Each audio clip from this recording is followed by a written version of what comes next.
But so, okay, you're getting off the plane out in Hawaii, and like, how are you received, and what is this introduction to this world like? So I got off the plane. He had a driver come get me.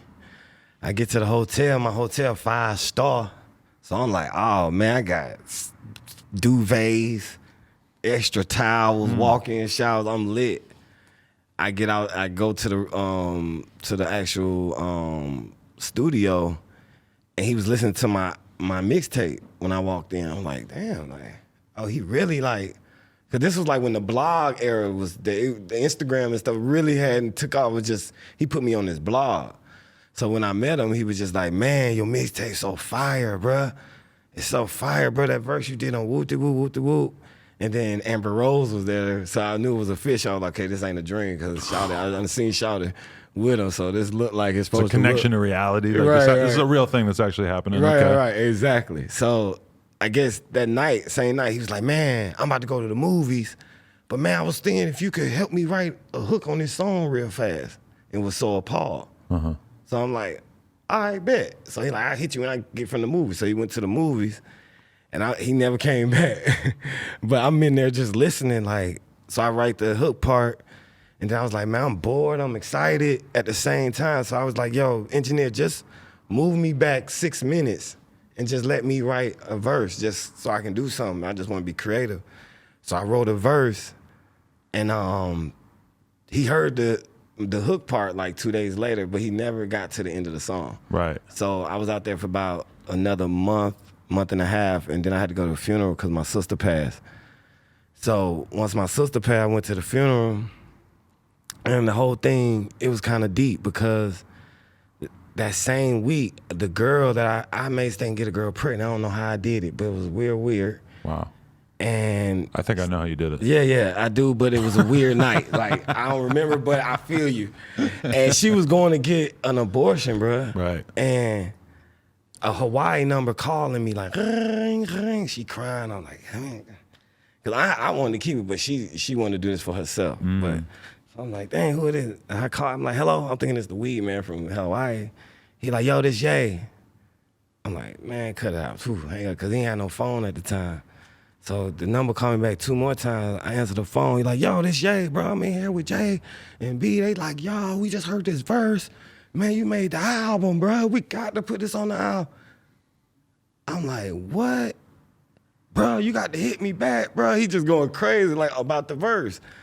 And that was like literally like my breakthrough. So I went through some bad times during that time, but God was just always showing me the other side of it, just being positive, like, you know, I take a thing, give it at the same time. But so when you heard So Appalled, it had all the verses on it aside from yours already? No, I think it just had Pusha. Okay. Yeah, it just had Pusha. Because that, man, just re-listening to that the other day, I was just like, fuck, that really is one of the best rap songs ever. Yeah, Something about it.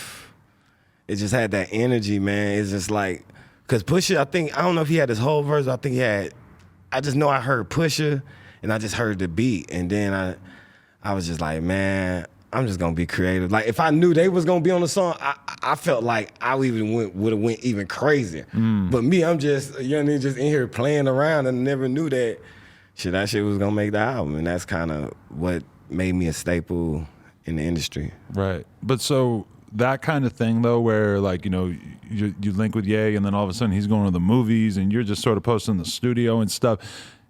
Like, how did you feel about how you were going to fit into this world, this extremely fast-moving, bizarre world where, you know, like that I'm trying to imagine where your head was at when you were just sort of trapped in the studio all night, and you're kind of thinking like, this is dope, but also this is whack. Like, I'm just here by myself. Like, you already left. Because I knew I was gonna be there. My trip, my itinerary was like 2 months. Oh, okay. So I was like, shit, I'm lit. I get a little per diem.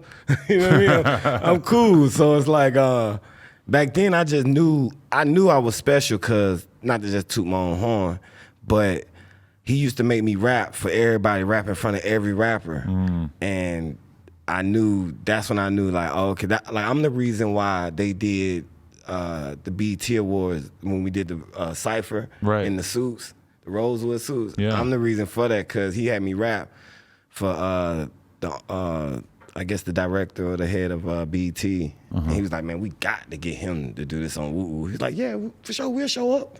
And then that's how everybody showed up, like 3 days later. Damn.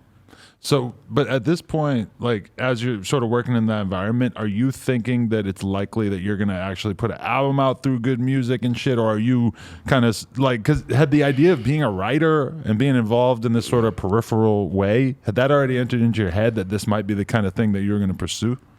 I'll tell you, I don't tell a lot of people this, but I had, before I met Kanye or Ye, I had over 15 deals offered to me. But my street crew was so notorious, I didn't know that I was young at the time, like 15, 16. So I'm thinking, yeah, y'all just like me, but when my guys went in there to ask y'all for the money, y'all don't want to sign me. So I had already had a deal from every label in the music industry prior to them. But my guys are so fierce that people were like, we can't work with him like that because he with them.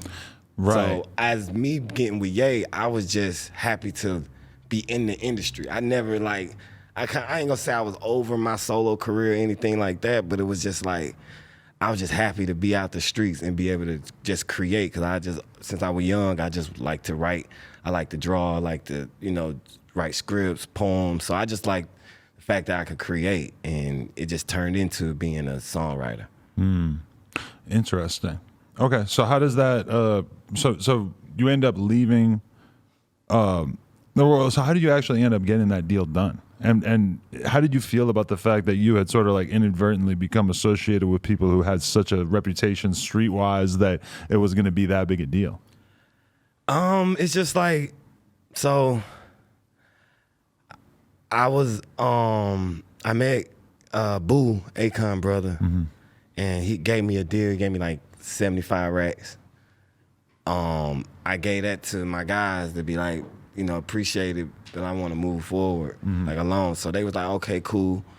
And then I was already in the hole because I just gave all my money to the, my guys. So my previous label. So I was just like, okay, cool. I'm gonna just start my whole thing over. So I was working with them for a second, but it just wasn't moving because, like I said, I was a hip hop dude more than just like a trap rapper.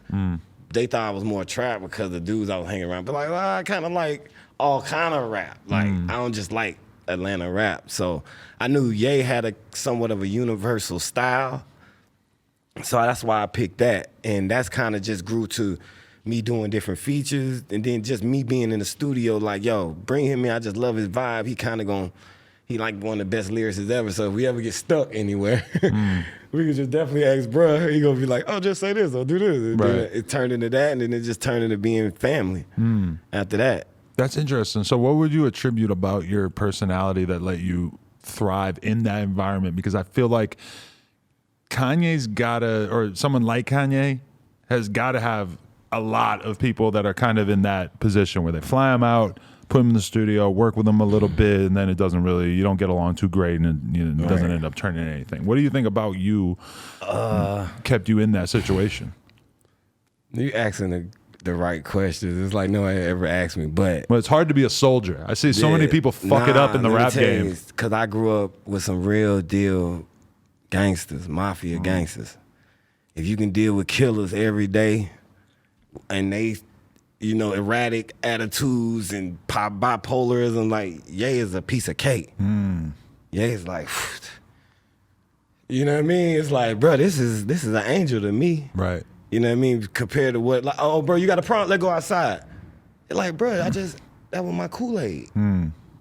It's like, that fast, you don't wrap the controllers up after you play the video game. Like, let's go outside. Really? Absolutely. Damn, so you grew up around a lot of fucking violence in that situation. And I ain't really like no street dude like that. I'm just a dude who just dropped out of school and thought I could just do some rap like that. Right. But I just ended up, you got to get something to eat.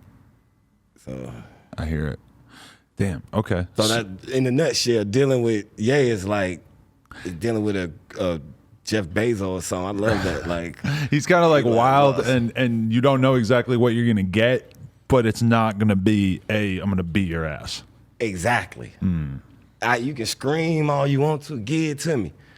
You know what I mean? Because what I understand with him is, bruh willing the universe. So it's like if you pulling something, like you tug of war and you pulling something, mentally he pulling the universe into his favor. Right. So he gonna have some of the moments when you trying to create Tesla, you trying to create a rocket to go to Mars, or like that level of thinking, you gotta be as free as possible. So I understood that, long as it ain't never got out of hand to me. It's like some people, come in there with pride. I left all that behind me. So I'm just understanding of that. But so did you have to put some of your own ambition on the shelf to become part of this machine and being around all these artists that were so huge? And obviously there was times in your life where you were thinking like, I'm gonna be the fucking star of the show, and then as soon as you get into the studio with Kanye, it's kind of like, that seems less likely now. Right. Maybe it'll help, but maybe I'll just be helping him. I mean, you definitely have to be a humble spirit, because sometimes people do want the spotlight, people do want the dream, and you do want that moment in history. I think with me, it's like, to really be able to harp on it the right way, I would say the people that I work with, sometimes it's just as gratifying as putting out your own album. Sometimes it may be a message that I may not been able to get across that I felt like another artist could get across.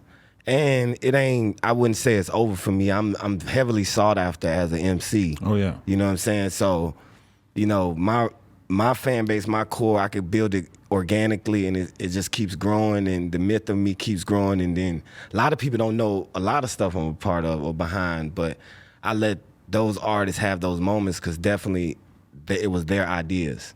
Is it hard for a song to be fucking insanely huge and that you wrote a big chunk of it and then you just don't say shit? Because that's kind of the code of being a writer. Right. No, it ain't. Publishing checks are pretty nice.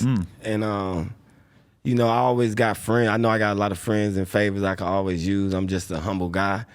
But I think it's not just me being as an artist. I think how I carry myself and how I am is very vintage. Where I'm not on Instagram. I don't do a lot of that. If I'm gonna put something out, it's gonna be of substance. If I'm gonna say something, it's gonna mean something.